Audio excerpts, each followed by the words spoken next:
All right, so before I move forward, I just kind of want to reiterate some points about the Panic of 1819. So remember we talked about how the election of Monroe was viewed, according to a Federalist newspaper, as the era of good feelings. And it was basically a short-lived sense of things, because you ended up we see an economic and political crisis that the nation was going to have to deal with.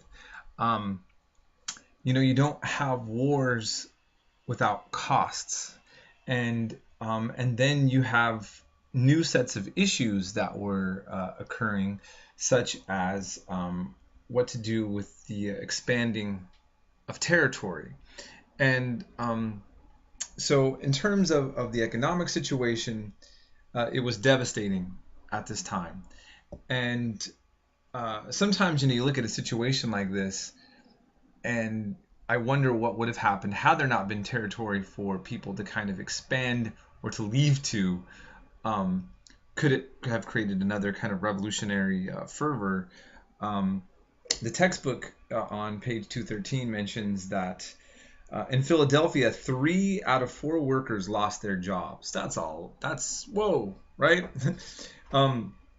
And it says that in New York, the number of people classified as paupers increased from 8,000 to 13,000 in a year.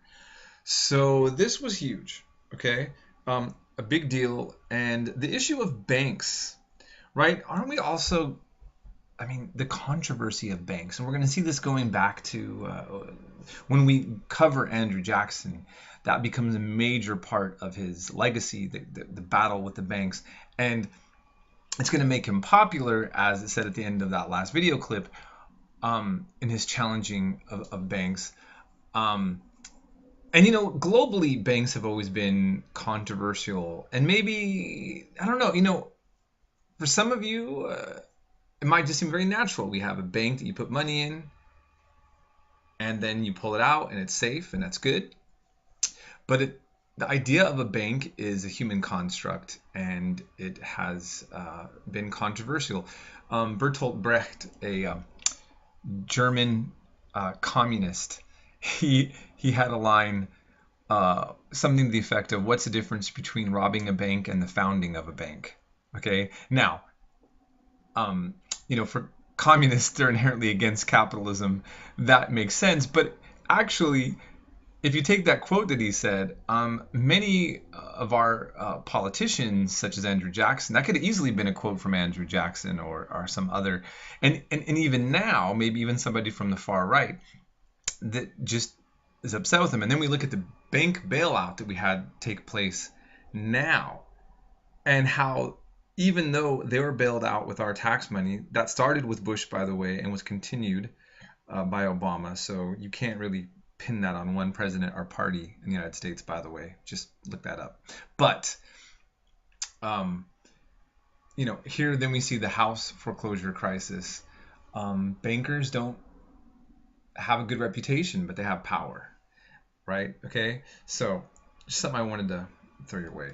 All right, so the next issue was sectionalism and nationalism going together, right? We had the states' unities were always problematic, as we've been talking about. And, I just kind of went over the fact that there was this strong sense of nationalism, yet with always the problem or the complexities of state interests. And we're going to see that tension keep happening. Ultimately, we had a strong enough nationalism to keep unified, but we do know already that in the story there's going to be a civil war.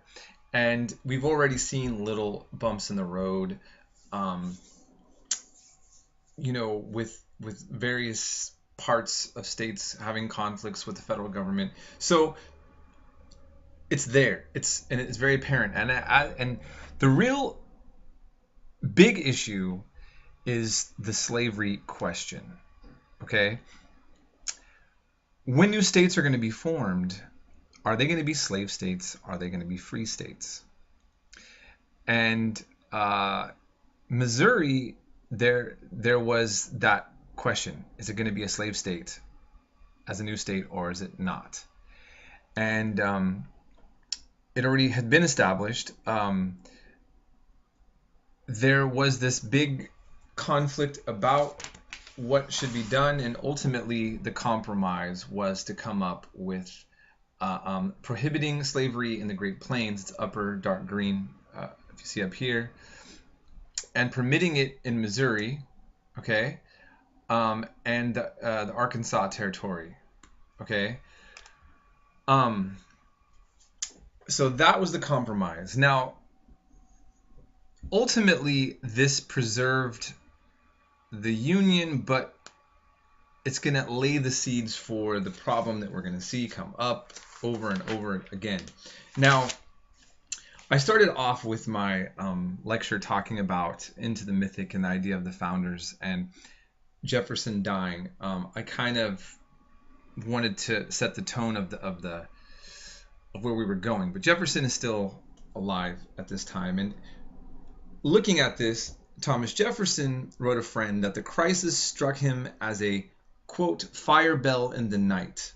So we look on page 215 of your textbook. He talks about being awakened from a sound sleep by a fire alarm. And the metaphor chosen by Jefferson evoked the magnitude of the Missouri crisis in his mind. Now, then it goes on to state, for Jefferson, the Missouri crisis had etched the issue of slavery onto the map of the United States and would make any resolution in the future impossible. And remember, this is where we talked about this contradiction of Jefferson, of him being that while earlier on he essentially argued that slavery was wrong, but then we saw that he saw it was too economically profitable for him to ever let go of that. He was always aware of its problems that it set up for the United States, and that there would be a future crisis that I think he was aware of, and trying to deal with it. Now you see also on page 215 it says, the debate over Missouri prompted John Quincy Adams to write in his diary that, quote, slavery is the great and foul stain upon the North American Union. And then what did he say on Reflections of the Missouri Question? Again, on page 215, I'll just read it here. He says, I went up to the Capitol and heard Mr. King in the Senate upon what is called the Missouri Question. He laid down the position on the natural liberty of man and its incompatibility with slavery in any shape. He also questioned the constitutional right of the President and Senate to make the Louisiana Treaty. We attended at an evening party at Mr. Calhoun's and heard of nothing but the Missouri Question and Mr. King's speeches. The slaveholders cannot hear of them without being seized with cramps. They call them seditious and inflammatory when their greatest real defect is their timidity. John Quincy Adams himself was against the idea of slavery. And so this goes back to what I have been trying to emphasize when people talk about Thomas Jefferson being the man of his times with slaves as a way to kind of maybe set right with us, to forgive him for that.